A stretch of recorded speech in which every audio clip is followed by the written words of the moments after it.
C'est la dernière journée de la Carabao Cup avec un déplacement hyper difficile de l'AS Pikine ici au stade de Yoff pour y défier le Jaraaf de Dakar. Un point suffit aux Pikinois pour se qualifier en quart de finale. Les Médinois, quant à eux, ont besoin obligatoirement d'une victoire pour continuer leur aventure dans la compétition. Mais mon gars et mon côté Omar, bonsoir. Bonsoir Tchaté, bonsoir et bienvenue les téléspectateurs d'AS Pikine TV. Mon Dieu, qui peut pas ça pour Ayouba encore Babacar Sow. Berretoura, Abdou Khader Kébé, Abdou Khader Kébé des passes profondeurs de Abdou Khader encore du koy dégg wala du koy dégg ñom ñaar la encore ki nga xam moy Baba Dieye mu Dieu am Johnson tap na gone gi nga xam moy Ibrahima Diop Ibrahima xass ñaaro Diop bon centre ba tay da ko sanni mais ça revient encore pour Sibi encore ba tay Sibi dafa jouer ki nga xam moy encore Ousmane Diana mu jouer ki nga xam moy Sibi def na bon centre ki Ayouba tenté le tir acrobatique. L'intention était bonne. Oh! Une belle séquence de la part de la formation pikinoise sur un joli centre. Ayouba qui voulait tenter une reprise acrobatique, mais tout sur la Ligue 1. Dara sa football la wax. Borom auto bu baax bi Goro Ndiaye ko yobul ba ça c'est quoi ça Et c'est pas sûr. L'arbitre qui ne bronche pas. C'est ce que vous le ballon parce qu'il était très serré dans cette position encore. Pereira dans l'entrée du côté de Dakar, Papa Ibrahima suivi de très près par Abdou Khader Kébé. Abdou Khader encore du ko baye ben Moudjou qui bu tap di xana moy Mentoro. Montoro fait un bon sens, il va déparation mais le gardien de but encore Souleymane mal sorti. Souleymane tranquillement ñolu talabir la. Utilise sa taille. Koy jël encore vieux baba encore dans l'entrée du tap di Abdou Khader Kébé. Encore. On est en train de subir surtout en seconde période. Raymond encore ndamal ko sa samay do jug noonu Abdou Khader Kébé encore ñëw tek tànk na mu joué ci nga xam ne mooy gone ak Raymond delloo ko xam ne Abdou Khader Kébé de cherche Ayouba de benn passe pour xool Johnson de benn passe profonde pour xool Ayouba et c'est le but pikinois marqué par Ayouba, ce passe profonde de Johnson but pour Pikine. Une galette de Mohamed Johnson pour Ayouba, opportuniste qui met son pied pour tromper le portier Tchad.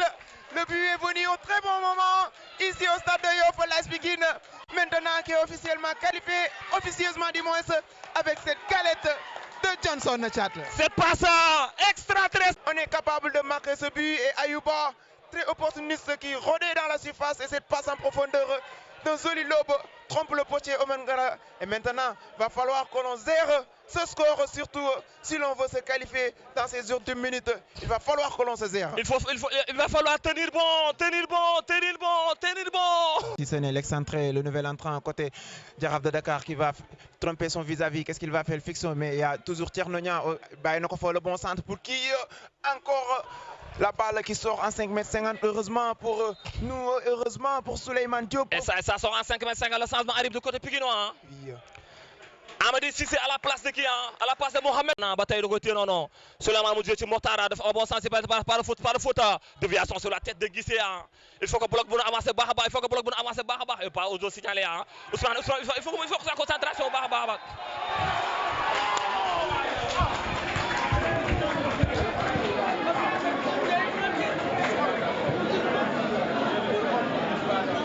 Et penalty en faveur de Jaraaf de Dakar sur cette action. Et pourtant, cette action et pourtant il n'y a rien. Il est venu se jeter sur la défense. Oh là là. Souleymane Diop face à Khadim Ngom. C'est dans les dernières minutes le petit Souleymane. Encore Khadim Ngom qui s'élance. C'est Souleymane Diop qui sort le penalty. Et l'arrêt exceptionnel de Souleymane. Et ça joue encore et faute. L'arbitre qui revient encore sur la faute au départ. Alors qu'il avait encore une minute encore am di mettre son coup de tête. Ça revient encore à bataille du côté des Médinois encore Ngom Khadim bataille du côté non Ngom Khadim day ñëwaat non encore def change complètement le jeu. Encore en bloc encore retour de Raymond encore tout ça gagné pour les Médinois. Excellent retour de la part du numéro 17, c'est pas encore terminé. Petit crochet pour qui? Attention, le centre sur le... Encore capté Souleymane.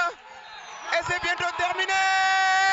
C'est terminé ici au stade de Yoff. L'AS Pikine qui passe au prochain tour. L'AS Pikine qui passe au prochain tour. Et vous voyez la joie des dirigeants pikinois, la joie des supporters pikinois, mais aussi la joie des joueurs qui sont tous allés se jeter sur le portier Souleymane Diop, qui a sorti le grand jeu dans les dernières minutes en sortant ce penalty. En sortant ce penalty décisif, l'excellent Souleymane Diop qui a sauvé les meubles de l'AS Pikine. L'AS Pikine premier avec 10 points et se qualifie au second tour. Ça, félicitations, hein. Félicitations à nous. Les Gons ont allé chercher ce point. Finalement, ils ont obtenu gain de cause. Ils ont sorti le grand jeu, surtout au moment où on était esselé. Surtout, Ayouba a sauvé les meubles, a sauvé l'équipe en marquant ce but. Mais surtout dans les dernières minutes, là on était découragé. Surtout Souleymane Diop, cet excellent penalty qu'il nous sort. Il nous a fumé. ba léegi dafa am benn préparateur physique bu fa nekk dama ko fàtte di wax mooy Coly daf ñu jàppale gis nga ci ba koor gi jeexee def nañ 2 fois 1000 mètres di testé booy xool seen rythme cardiaque fu mu toll mais nga xam ni kon ñun bon dafa dañ nekk benn instant boo xam ne ku ci nekk yaa ngi andi sa participation pour équipe bi dem devant donc ay xale lañ nag am nañ avenir donc liggéey bi dafa des na beaucoup de travail beaucoup de personnes lu bëree bëri loo xamante ni war nañ ko mën a liggéeyaat léegi loolu suñu gars yi may opportunité lu mel ni dirigeant yi ñu may ñu espace bu yaatu may ñu temps d'entraînement matériel yi doy mun nañ fexe développer booy ñu gën a progresser jëm devant parce que am nañ ay xale yu mën a football yoo xam ne am nañ jom am nañ race bi ba pare am nañ ADN bi tamit. ban kàddu ngay sànni ba mujj parce que huitième de finale kii di huitième de finale di des moyens kii di huitième de finale laaj na la bonne préparation ban kàddu ngay sànni. voilà gis nga booy bi ñu may yëkkati léegi nee naa leen ci liggéey lañ nekk pare guñu yëkkati bi ngeen yëkkati nii gënalu ma dimbal leen ma ngir yàlla ñu préparé huitième de finale ñoom man maa leen ko ñaan suñu may yëkkati na nekk finale loolu mooy objectif tournoi bi du lañu qualifié rek huitième de finale ñu ñëw dañu war a liggéeyaat xam ni lu métti mu ñu xaar huitième de finale mun nga dem Casamance mun nga dem Ndar mun nga recevoir sa terrain parce que aller retour la ñu wax donc huitième de finale dafay am opportunité xale yi wan ni ñoom ñi ngi ci compétition boo xamante ni suñ ci góorgóorloo yóbbu équipe bi ci benn niveau ñoom amul dara lu gars yi di hésiter pour yóbbu leen déwén ci senior yi. Merci encore une fois, c'était le coach édition. Merci à tous les téléspectateurs de la AS Pikine TV. Tey neexoon na trop parce que tey ce soir on a assisté à un match tellement alléchant de bout en bout pendant 90 minutes voire 87 minutes.